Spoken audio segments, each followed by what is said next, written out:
Namaste and welcome to another episode of India Foundation Facebook interview series.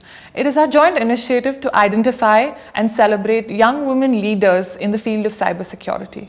And here with us today is Ms Jyotsana Jayaram, India's foremost technology lawyer and a renowned expert in the field of cyber law.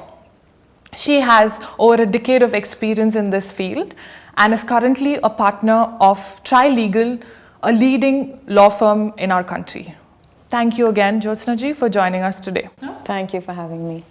So before we move on to a substantive discussion on the key issues we're facing in this area today, I would like to know about your own journey to being one of India's leading experts in cyber law and whether some of these concepts have been taught to you in your law school or something you've acquired or learned in your journey or through your job.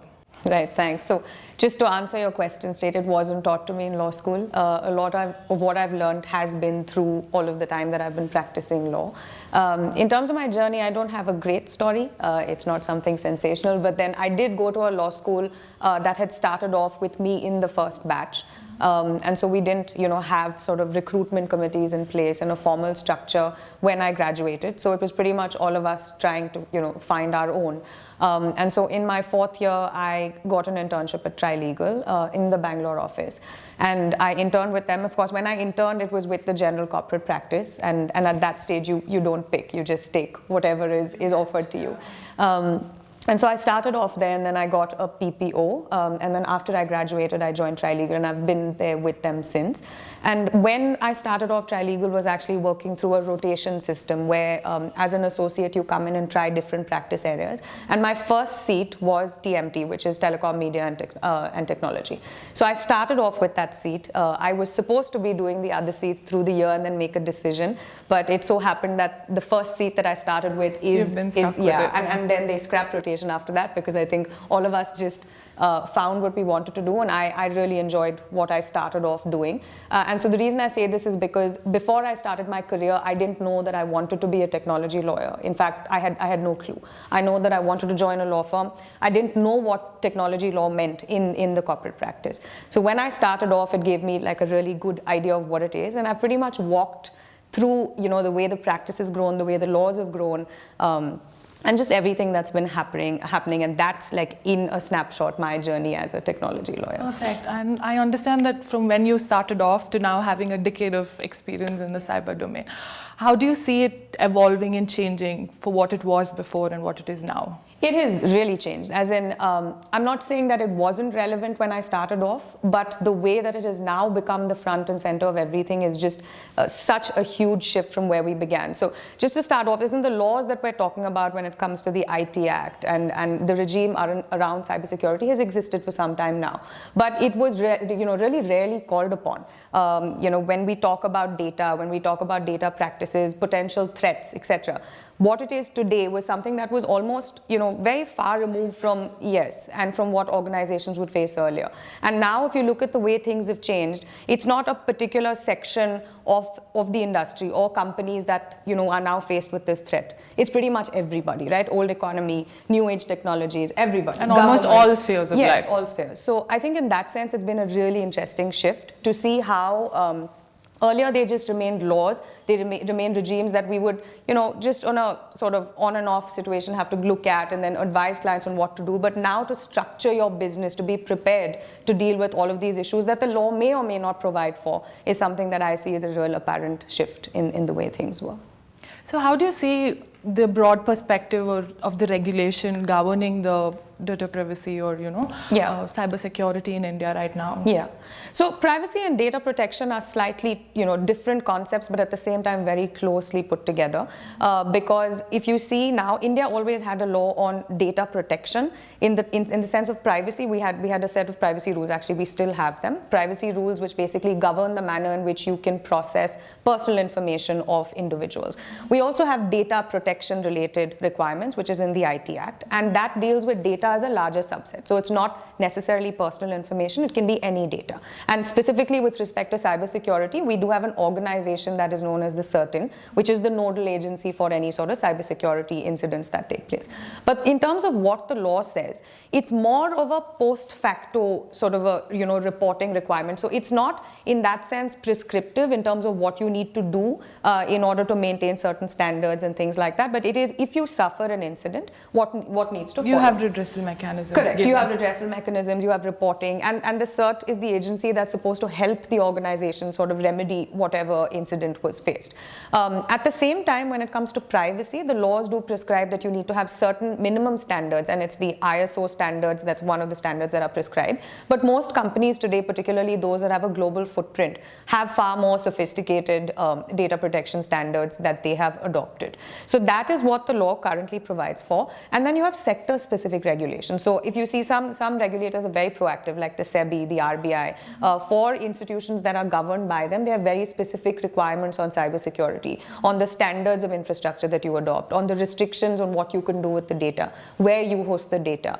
So that is broadly the lay of the land. And then as far as privacy is concerned, we're moving to a very, very extensive legislation that's modeled on the GDPR, the European legislation on privacy, which comes with it very, very specific requirements on data security. And so this applies to everybody, from the private sector to the governments to even individuals who are collecting data for a commercial purpose, and it's not like a journalistic purpose or a personal purpose. It applies to everybody across the board. So that's what we're moving towards now. So when we talk about data online or in social media or through companies, so there's a lot of content posted online by people. So what happens to this data? Does it belong to somebody? Does it belong to the companies, to the social media, us, government? Who does it belong to? So that's a really interesting question, because I personally don't ever view data as an asset. Everybody says it's the new, you can mine data, it's the new gold and all of that, but I don't look at it that way, just because there are so many nuances to it. Now, if you look at data, it is almost always going to comprise of some personal information, particularly when you talk about a social media use case. And nobody except me can own my personal information, right? So what you are doing when you sign up to a social media platform or any other entity is to give that entity the ability to access and use your information within certain bounds. And those bounds are what you have agreed to by way of a contract or the terms of use or whatever it is that you sign up with. So in that sense, I don't think that social media companies really own your data because it is my personal information. But what they sort of derive from that data, the practices that are that the data is basically put to, is what you would own. So the manner in which you monetize it, the manner in which you feed it into an algorithm for your machine learning. So all of those things are processes that are proprietary to a social media platform or any other data intensive business, which they can own. But the primary data sets per se, to my mind, will always be the data subjects. And that's, I think, how the law is also structured. So if you look at it, it doesn't really give social media companies or anybody unbridled ownership per se over the data. So basically they have the right for the usage of the data. Correct. They have the right to use it, and it's got to be on the basis of consent, which is why there's this huge discussion on what consent really is, because all of us are just used to going through the click accept for everything, but don't go through the extensive list as well. Yeah. So if you look at it, I think the way the laws are formulated, even as of today, when we don't have an extensive sort of overarching privacy legislation, the basic principle of consent is still enshrined. So it does say that consent needs to be expressed, it needs to be informed. But the way that's interpreted in practice is a little different. And I think that's also because generally in terms of enforcement, awareness, India was a little behind some of the other nations when it comes to privacy. A lot of us sort of realized what the right to privacy is after the Putiswami judgment, right, which was the landmark judgment. And it was, although it has been, the right to privacy has been discussed in various judgments before that, this sort of really called it out, and it's a 9-judge bench. And following that, just as a practitioner and somebody who deals with privacy and data very closely, I can see that the awareness has just increased, maybe tenfold even. True, I think a lot of us have been understanding what it is, but can you also brief us on why did the Putiswami judgment become a landmark watershed moment for the debate over privacy and everything happening? Right. So the judgment was primarily around Aadhaar, and I'm sure that everybody is familiar with Aadhaar. And basically what happened was the use of Aadhaar was not subject to any restriction. So anybody, including private entities, could use it. And the reason why Aadhaar was looked at a little differently from any other, like your voter's ID or your passport or something, is because it had your biometric information, right? So that comes with a lot more added becomes risks. a personal sensitive information. Correct. And also if somebody is able to access it or use it for purposes that don't have specific guardrails, then it becomes a little bit of an issue. So I think, I mean, the challenge was whether you can mandate the provision of Aadhaar for anything under the sun, and what the Putiswami judgment did was to say that Aadhaar can only be used if it is actually specifically mandated by law. And the purpose of Aadhaar was for it to be for, DBT transfers and things like that. That's basically the limited remit, but of course it's been used interchangeably as any sort of identity. Also, I think it's become like a social security. That's correct, yeah. So similar to that. So that's what the judgment really was about. But then the larger debate was on whether you can, I mean, how the government deals with personal information of its citizens and whether it can mandate that you provide it. And if you do, are there any guardrails that are applicable? Because our existing law doesn't apply to the government. So in that sense, what the judgment did was to recognize that the right to privacy is a part of Article 21, which is your right to life and liberty, and said that even the state, when it is processing your data, can only do so, or sorry, your personal information, only on the basis of a fourfold test. So basically, there has to be a legitimate purpose for why you're processing it, right? There has to be, there has to be a legality, which means a law needs to say that you need this information. Then there has to be a legitimate purpose. So even if the law says you need it, it needs to define what that purpose is. You can't just sort of amass the data and keep it. And then the data that you collect needs to be proportionate to the purpose. So again, you need to define what data you need for what purpose and make sure that those two match. And lastly, you need to have guarantees, right? So there has to be a process where somebody can challenge that there has been an infringement to privacy. There has to be guardrails in terms of process, due process, in terms of how you use the data. So this is the test that the Putiswami judgment introduced, and which all basically the government, so it's supposed to be, I mean, as is the case with all fundamental rights, it's exercisable against the state. But if you see how courts are looking into it, just because of how serious an issue it's become, you have seen a horizontal application of this. In some instances, there are some matters that are sub judice right now where even private companies are being looked into their practice of collecting personal information. So does the Putiswami judgment also cover a wider scope when we talk about data, or would it only be limited to personal sensitive information? It's personal information, so that's what it extends to. But if you look at, I mean, in terms of just what happened after that, so of course there was an emphasis on getting a privacy law in place, but at the same time there are also discussions on a law that governs non-personal data, because I think what the government is trying to look at is to see how we are able to secure both personal as well as non-personal. And with that, you will see, I mean, some of it has made its way into law, some of it is still proposed, but there's a lot of emphasis on data localization, ensuring that the data is here. One is, of course, from a commercial perspective, where you will be able to use that data and generate lots of opportunities in India. But the other sort of concern that the government has cited, which they believe that data localization would solve, is also security. Of course, there are sort of mixed views about it, because the minute you keep everything here and you don't have a distributed architecture, it becomes a honeypot, right, in terms of cybersecurity concerns. But at the same time, I mean, if you look at various initiatives by the government in insisting that data does not move out, security has been a key consideration for the government. And similarly, what happened with the Chinese app ban, right? One of the reasons why, I mean, it became such an issue is because all of the data was just moving outside India without any checks and balances, and or potentially being misused as well. So, yeah. So when we talk about government, do you think the government has any responsibility to ensure or protect the data of individuals on the internet? I mean, it most certainly does, and that's why we have the laws that are there in place and what is also coming in. But if you look at what the government's done, even in terms of their own sort of systems in place, if you, for example, look at a cloud service provider who provides services to a government department, that comes inbuilt with, you know, requirements in terms of security, what sort of cloud infrastructure that you use. So I would say that yes, there is a responsibility, but there is a long way to go, because, and we were discussing internally a little before this, it seems like overall, right, the strategy has been to be defensive. So there is a situation and then we deal with it. But an important part of cybersecurity is also to be prepared, to be equipped, and therefore being offensive, and in that sense studying the various trends, just because bad actors are so creative, right? Like the way in which, and technology. They're always innovating new ways to come up with. And technology is not going to wait for the law to solve for each of these issues. So the law needs to be nimble,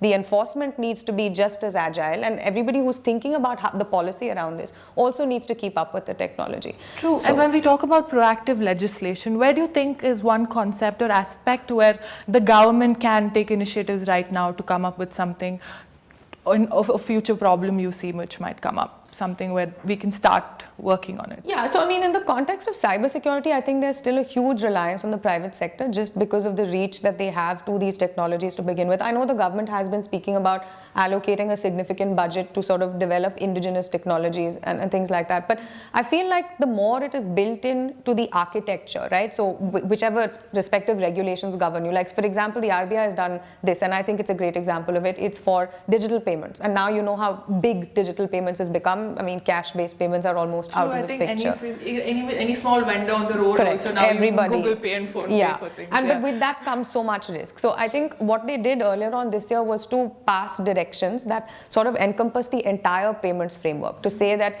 if you are operating a payment system, these are the bare, basically digital security controls that you need to put in place. Now, one way to do it, like I mentioned earlier, is to do it sector-specific. But I think it is also worthwhile to consider if there is something a little bit more omnipresent and like an omnibus legislation of sorts, or policy in that something sense. Like a GDPR law for the EU. Which would just make us more equipped. And I say this more for the old economy companies, which don't even realize the amount of data that we're dealing with. I mean, an entire power grid just on account of a hack can just be shut off, right? So it's equally important. It's not just data analytics, it's not just social media companies, it's the entire breadth of companies. Now also we turning into a multiverse where everything Yes. is going to be on cloud computing, I think. Yes, yeah. True. So, Jyotsana ji, again, when you're dealing, I'm sure from so long you've been dealing with many companies, foreign technology companies as well.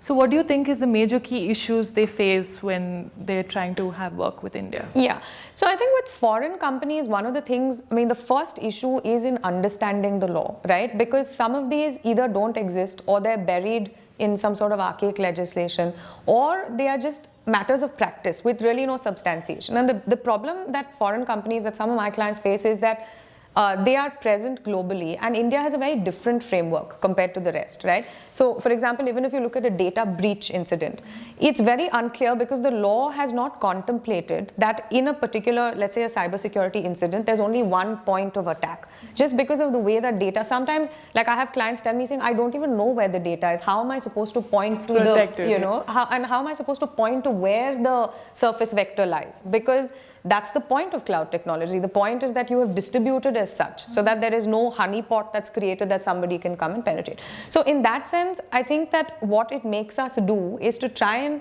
see what the intent of the legislation is. For example, specifically about cybersecurity, the point is to notify the regulator, which is certain. They are supposed to tell you how to react to the incident. But in the US, for example, if you don't notify data subjects, that itself could just invite class actions. So there is a lot of, in that sense, disparity on what you do with one particular incident for foreign companies. And I think the law could just be a little bit more clear in terms of the process that is set out. But just coming to privacy, since we're talking about foreign companies and just content and data, I think the other thing that some foreign clients have an issue with is the whole emphasis on localization, because for them free flow of data is imperative, even from a trade perspective, right? So this whole notion of having to ensure that your servers are here, that it is localized, that your officers are here, is something that they're finding hard to grapple with, which we're seeing is an increasing requirement with all digital, basically legislation that governs digital products. So if you see, there were, the intermediaries guidelines that were issued earlier this year that deal specifically with social media companies, and that has a requirement now to have officers on the ground. And these companies have always operated as offshore structures. The minute you bring people on the ground, there's tax sort of issues. There are several other employment related issues. So it's all things that they are not able to really grapple with because that's not how they operate with around the world. So I think just in terms of clarity as well as some of the requirements, it does stick out for foreign companies for them to be able to comply. But that said, I must say that now everybody is, figuring out, okay, if you need to localize your servers, yeah, we'll I think initially when we had the regulations out, there were a lot of rejections for it. Even with Twitter and WhatsApp. Yes. I think the whole concept of finding the first informant situation.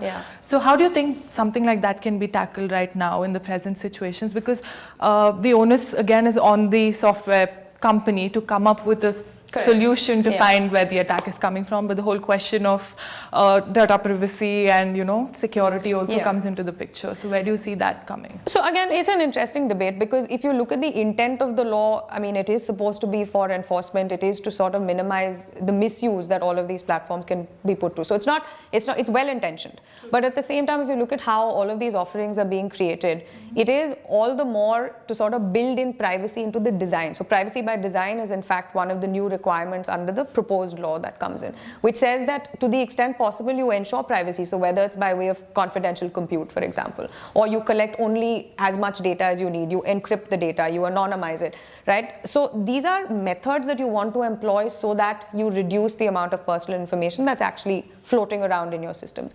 But at the same time, if you are being asked to sort of break that, to provide certain information, of course, in the context of law enforcement, it's not unbridled, the ability to ask for it. It does create a little bit of issue. So again, this is one of those points where I know it's been heavily debated, spoken about.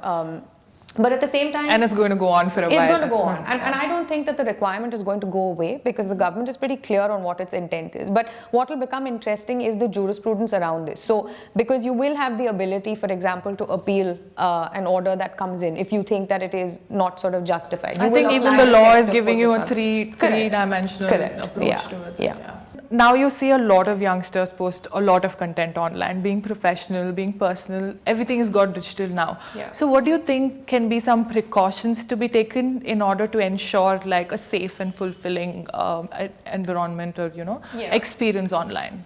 So I think in that sense, what you call safe also becomes a bit subjective because as somebody who is making a decision to put myself out on the internet, it comes with certain risks, it comes with certain consequences. So of course, in that sense, the minute you put yourself out there, you are acknowledging that this exists. But I still think that given how companies are now becoming a lot more sensitive to awareness, user awareness, stay informed. Your simple usage of WhatsApp, Instagram, now you have the ability to opt into things, right? And in fact, it's sort of heartening because right now the law doesn't require you to do it. But because in some other jurisdictions it does, in India as well, you are being provided that choice. So exercise that choice. Say that you don't want things linked. Say that you don't want targeted ads. Create the experience that you really want for yourself because at the same time, there's a lot of benefit that you're getting from putting your data out on the internet because instead of having to sift through 10 pages of what is a relevant product, now somebody already knows my taste. So as freaky as it is, at the same time, there is some benefit, but you need to be making that choice. And I think in that sense, slowly, with of course the new law coming in, you will also see your digital offerings being customized to you in that manner. Very true. Even with the kind of cybersecurity threats which are happening, I feel like it's got more personalized towards individuals with a lot of mails which make you click on links and things like that. So I think it also is important for people to be aware on what kind of frauds or what kind of threats which are prevailing right now. Yeah, no, so that's relevant. So I think in terms of when you ask me what the government can do, I've been saying they do things on the defensive, and perhaps one example of that is all of the advisories that were issued when everybody switched to remote working, right? When the pandemic hit us first. And with that comes a lot of, you need to be able to do that because business cannot come to a standstill. But at the same time, you're increasing the surface vector for any of these penetration. You're using your home internet. You're connecting to an office infrastructure. Not only are you compromising what is in your home internet, but then you're also giving away into your access. Correct. So I think it's important for us to be aware of the risks the more we do it. But at the same time, it's just one of those, it comes with that cost. Right? But it's interesting, as in particularly with cybersecurity, I've just seen this year has been a whole host of attacks. And if you look at the kinds of companies that have faced it, it's not being targeted to, let's say, data intensive operations. It could be, like I mentioned, power plants, it could be airlines, it could be food aggregators, just anybody and everybody. So it's just about being prepared and taking all of the actions necessary to minimize it, because you have ethical hackers on the side who are trained to break into your systems. You have other ransomware groups who are now basically holding you to ransom, saying pay me in bitcoins. So things are just, getting creative all along. So I think the more you incorporate digital technology and the internet into your business, which is imperative, and I think it's much needed. Much needed. I think it's a good thing to also be very, very mindful of the risks that come with it, so that you can be as equipped as possible. So that's how. Any interesting story or case you would want to share with us on something which has kept you up in the night? So data breaches, it's just been happening, and no matter how much you invest into your technology, a lot of things you can't predict, right? But something interesting that's been coming in, a lot of listed companies unfortunately have been facing this as well, because it's clear that depending on the magnitude of the breach, it could actually have some sort of impact on the market. So it's been interesting, and it's been happening, again, it's been a cross-border sort of a thing. It's not focused on India. So it's been very interesting to sort of coordinate with various jurisdictions, see when you need to be notified, what you need to do in India, how do you remedy it, and then this whole negotiation with hackers, right? I don't personally get into it, but then you're privy to it, because and maybe other laws of all the other countries which are involved are also included. Yes, absolutely. And so it's been a great learning, because like I said, in terms of the law, we're still a little bit far behind. We don't have detailed processes. We don't have too much clarity, but other jurisdictions do. And so when you think of the repercussions that could follow just on account of somebody, and unauthorizedly entering your servers, it's eye-opening, and it's really keeping a lot of clients who thought, these are not real-world threats to now really, really become. So can you actually see the change between the post-COVID scenario to what it is now, considering the amount of dependence on digital and online? Yeah, absolutely. People are locked out of their email accounts by, pursuant to ransomware attacks. They're not able to access anything. They can't come into office. So it's definitely changed, and I think that these vulnerabilities are specifically being targeted to cause a standstill in that sense. So I'm sure it's been a very interesting and always new and unique experiences coming up all the time. Yes, no, absolutely. I think that's one of the reasons why I've really enjoyed always what I'm doing. Always keeps you on your feet. It's unpredictable, and it really requires you to be nimble. You've got to think out of the box. You've got to be ready for things that the law may never provide for. And at the same time, you are talking to people. When you talk about, companies that are involved in digital products, they want to know how to make it work, right? So you can't be on the back foot and think that there are so many issues, cybersecurity being one of them, that you can't do business. It's just about sort of navigating through all of the practical issues. Being a person who needs to take care of the security, you always need to be sure on all your precautions are right, and all the measures are taken, and yeah, which is why I think cyber insurance is going to become a big thing. Cybersecurity insurance. We have insurance for various things now, but just given the level of these attacks, the magnitude and the impact that it has on organizations, coupled with the law on privacy that's going to come in, this is going to be another. I think every field when it comes to cybersecurity is improving and growing right now, right? So you being an expert and having been in the industry for a decade, so what would you think is an advice you would want to give for young leaders who would want to, or young lawyers who would want to follow your footsteps? So I think it's a very interesting place to be.